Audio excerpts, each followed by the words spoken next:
Assalamualaikum warahmatullahi wabarakatuh. Perkenalkan, nama saya Dwi Lestari dengan NIM 9414240085. Saya dari jurusan Ilmu Ekonomi, Program Studi Ekonomi Pembangunan. Jadi video ini saya buat untuk memenuhi tugas mata kuliah Ekonomi, Keuangan, dan Perbankan dengan dosen pengampu yaitu Bapak Bobi Rantopayu, SSI ME. Jadi di video ini saya akan membahas mengenai kasus vintage P2P lending konvensional. Jadi di sini saya akan menjelaskan terlebih dahulu apa itu vintage, kemudian perkembangan di Indonesia, kemudian peran untuk UMKM. Jadi, vintage itu adalah inovasi layanan jasa keuangan yang menggabungkan sektor finansial dengan teknologi modern. Sistem ini juga mengubah transaksi yang awalnya tradisional menjadi digital yang cepat, praktis, dan tanpa tatap muka. Nah, perkembangannya di Indonesia itu pertumbuhan vintage melesat tajam untuk melayani populasi yang belum tersentuh perbankan atau unbankable. Kehadirannya menjadi alternatif utama pembiayaan masyarakat digital. Nah, perannya untuk UMKM itu terdapat celah pembiayaan nasional hingga 989 triliun bagi UMKM.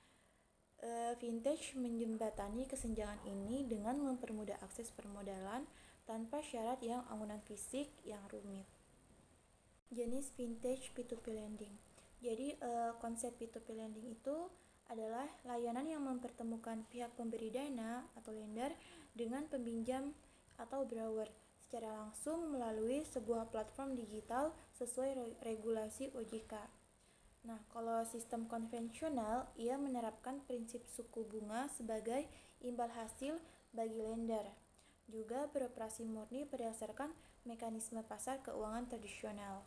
Jadi untuk objek studi kasusnya, itu vintage konvensional dari Coinworks, platform P2P lending raksasa yang menyalurkan pendanaan dalam skala masif. Itu fokus utamanya mencakup ekosistem pembiayaan rantai pasok atau supply chain untuk distributor dan UMKM. Nah, di slide ini kita akan membahas model bisnis dari Coinworks sebagai salah satu platform P2P lending di Indonesia. Jadi secara umum, Coinworks tetap menggunakan konsep P2P lending, yaitu mempertemukan antara lender atau pemberi dana dengan borrower atau peminjam. Tapi yang membedakan, Coinworks menawarkan layanan yang lebih beragam, tidak hanya pinjaman biasa. Nah, dari sisi peminjam, biasanya Coinworks menyasar UMKM atau individu yang membutuhkan dana untuk usaha maupun kebutuhan produktif mereka.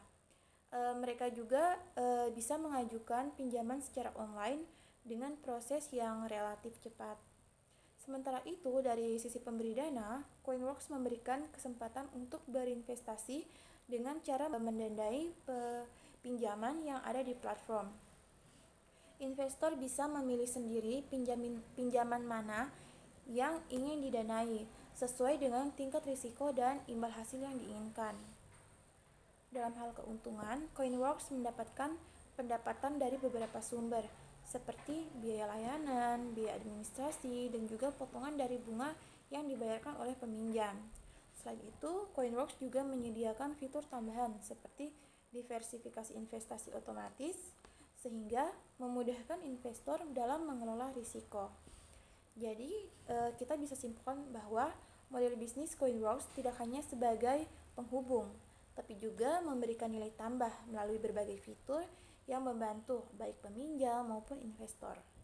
Nah, untuk Coinworks untuk kronologi dan masalahnya, tahapan pertama penyaluran ekosistem.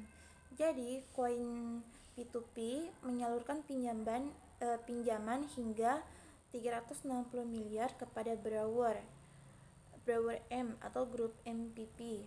Pinjaman ini didasarkan pada jaminan 279 data identitas debitur di bawah jaringannya. Tahap kedua yaitu keterlambatan pembayaran. Jadi para pelaku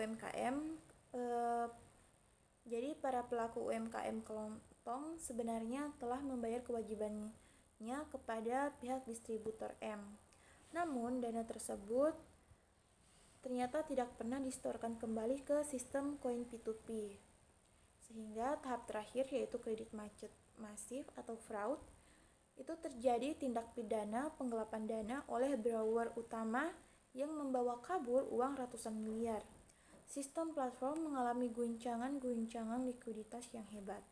Nah, adapun penyebab dan dampaknya. Untuk penyebabnya, yang pertama itu fraud dan kejahatan finansial. Gagal bayar ini bukan fluktuasi pasar, melainkan kejahatan terencana. Borrower menyalahgunakan kepercayaan sistem.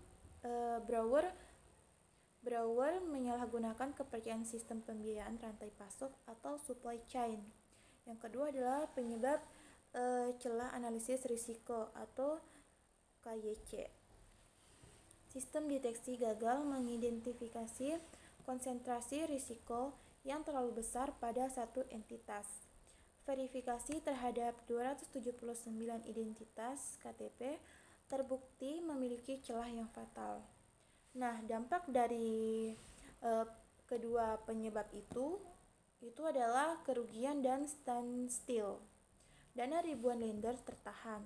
Koin P2P terpaksa memberlakukan standstill, penundaan pembayaran selama 2 tahun, dan menggunakan provision fund untuk perlahan menambal kerugian. Nah, kebijakan sebagai regulator itu yang pertama memperketat credit scoring, mewajibkan platform mengintegrasikan profil calon peminjam secara mendalam dengan basis data slick nasional untuk mencegah fraud identitas. Yang kedua, membentuk dana mitigasi, mewajibkan ketersediaan bantalan dana darurat dalam presentasi yang terstruktur untuk melindungi pokok investasi lender dari skandal penipuan.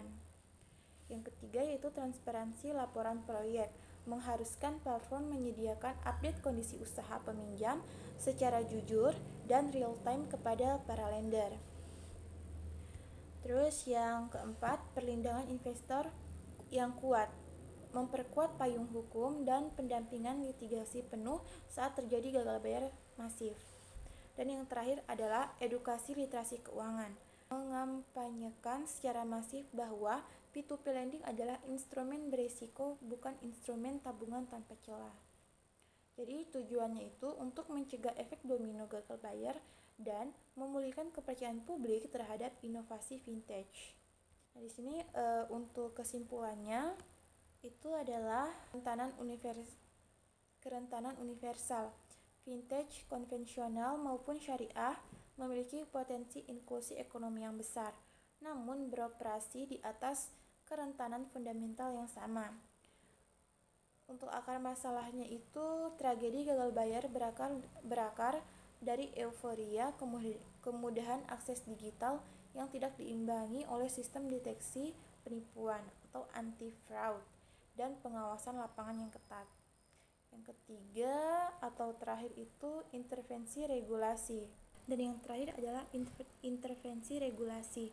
Ketahanan industri teknologi finansial sangat bergantung pada proaktivitas OJK dalam menegakkan perlindungan konsumen.